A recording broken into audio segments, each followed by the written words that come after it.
Assalamualaikum warahmatullahi wabarakatuh, ibu-ibu. Waalaikumsalam warahmatullahi wabarakatuh. Apa kabarnya hari ini, Bu? Baik, baik. Baik ya, alhamdulillah. Gak kerasa ya, udah 1 bulan kita udah ketemuan lagi. Nah, kalau udah pada mandi semuanya? Udah tuh, Udah masa ya. nggak mandi? Udah kemarin apa sekarang? Sekarang Iya. Nah, kalau pertemuan kemarin kita teh belajar tentang apa ya, Bu ya? lupa lagi lah, ibu yang bahas lagi lah. Oh, lupa lagi. Lupa lagi, bahas Iya, sekarang. Bu ya. Ya, bahas Sama, lagi sama. Ya, kalau kemarin kita ya sama-sama belajar tentang meningkatkan perilaku baik kepada anak. Nah, buat yang sekarang kita akan sama-sama belajar tentang menghadapi atau cara menghadapi perilaku buruk pada anak. Nah, kita sekarang flashback sebentar ya, Bu. Kita ingat-ingat dulu nih masa lalu, coba diingat-ingat. Waktu Ibu masih kecil ya, Ibu kan pernah kecil ya? Pernah. Waktu kecil Ibu itu ketika salah sama orang tua suka digimanain? Dijewer. Dijewer, dipukul, Bu Atin, Bu Lia, dimarahin ya. Terus dimarahinnya gimana? Ditendang enggak? Enggak. Dipelototi, Dipelototi. dimarah-marahin. Iya. Nah, perasaan Ibu saat orang tua melakukan hal tersebut bagaimana? Sakit. Terus apa lagi? Sedih enggak? Sedih ya. Terus apa lagi? Marah? Iya, tapi takut. Iya, kayak gitu. Nah, kita sekarang sama-sama tangannya dibuka seperti ini, Bu. Nah, kayak gini, kita pejamkan mata semuanya. Nah, terus kita bayangkan ada pasir di tangan kita. Coba bayangkan ada pasir. Nah, udah gitu pasir. Kemudian si pasir itu genggam, Bu, sama Ibu. Genggam terus. Nah, apa yang terjadi, Bu? Sakit atau? Si pasirnya kemana?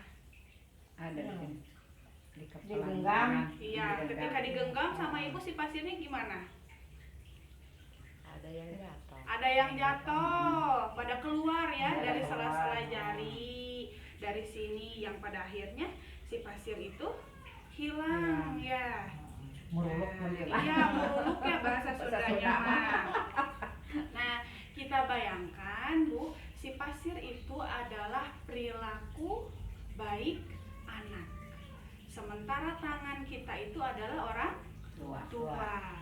Jadi, Bu, korelasinya atau intinya yang bisa diambil pelajarannya dari si pasir dengan si tangan itu adalah perilaku baik anak itu bakalan menghilang apabila kita melakukan kekerasan terhadap kepada anak. Jadi semakin kita melakukan kekerasan kepada anak, si perilaku baik si anak itu bakalan menjadi hilang. Nah, itu ya, Bu ya, yang terjadi. Nah, karena ya bagaimanapun juga kekerasan pada anak itu tidak akan menyelesaikan masalah. Kekerasan itu justru bakalan membuat si anak semakin tertantang. Nih, contohnya misalkan gini, ibu-ibu ya, misalkan nendang si anaknya, bob, ditendang sekaligus. Terus si anaknya tuh ngerasa sakit hati, terus ada pikiran kayak gini, oh, lihat aja nih, saya bisa lakuin yang lebih dari ini. Nah, anak itu pasti berperilaku atau sebagian anak, iya dendam. Karena dendam itu jadi dia merasa tertantang, saya bisa nih ngelakuin yang lebih itu. Jadi ingat gitu. Iya, terusan ingat.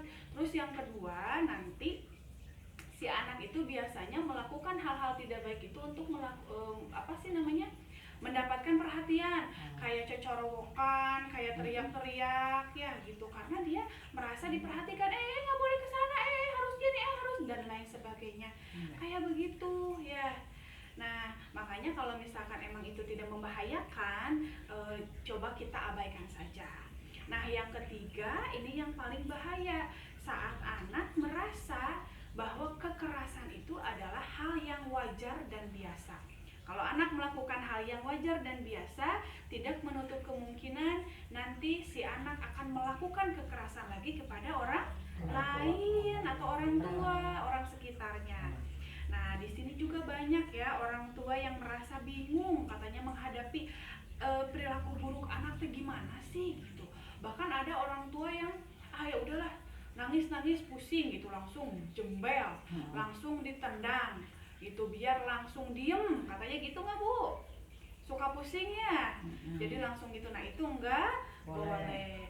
Nah, di sini ada flip chart, kesini coba lihat Bu. Ini ada flip chart dampak negatif kekerasan pada anak. Ya, coba lihat di sini ada dampak fisik, ada dampak non fisik. Dampak fisiknya itu si anak jadi babak belur karena misalkan ibu melakukan kekerasan tuh, kasihan si anaknya jadi babak belur gini tuh. Kemudian dampak non fisiknya misalkan dimaki, dimarahi, dipelototi. Nah, ini jadi begini anaknya, jadi pemarah, agresif itu jadi kayak misalkan emosinya meledak-ledak gitu ya, terus tidak percaya diri. Makanya kalau misalkan disuruh sama ibunya, ibu gurunya buat ke depan, nggak mau, saya takut, saya malu. Nah, itu tidak percaya diri. Terus sulit konsentrasi belajar karena terus-terusan keinget, kenapa ya bapak saya kayak gini, kenapa ya ibu saya kayak gini ke saya gitu. Yang akhirnya nanti si anak akan menganggap menyakiti orang lain adalah hal yang wajar. Nah, ini yang paling bahaya yang nantinya akan ditakutkan ya. Saya tahu, saya yakin semua orang tua di dunia ini pasti menyayangi anaknya. Tidak ada ibu yang tidak menyayangi anaknya. Cuma yang menjadi poin di sini adalah ya, apakah rasa sayang itu bisa tersampaikan atau tidak. Ketika misalkan si anak merasa sayangnya itu tersampaikan, oh berarti iya, ibu saya sayang. Tapi ketika tidak bisa tersampaikan dengan baik, si anak merasa bahwa orang tuanya itu tidak sayang kepada anaknya. Nah, makanya yuk kita sama-sama, saya minta ibu-ibu kita sama-sama untuk mengendalikan diri lah, belajar ya Bu ya, menahan emosi, kemudian saat menghadapi perilaku buruk anak. Ya, kita coba ya Bu. Siap? Siap, tangannya gini, siap? Siap, mantul ya. Sekian mungkin pertemuan dari saya. Terima kasih buat ibu-ibu. Mohon maaf apabila ada salah-salah kata. Wabillahi taufiq wal hidayah. Wassalamualaikum warahmatullahi wabarakatuh. Waalaikumsalam warahmatullahi wabarakatuh. Dek.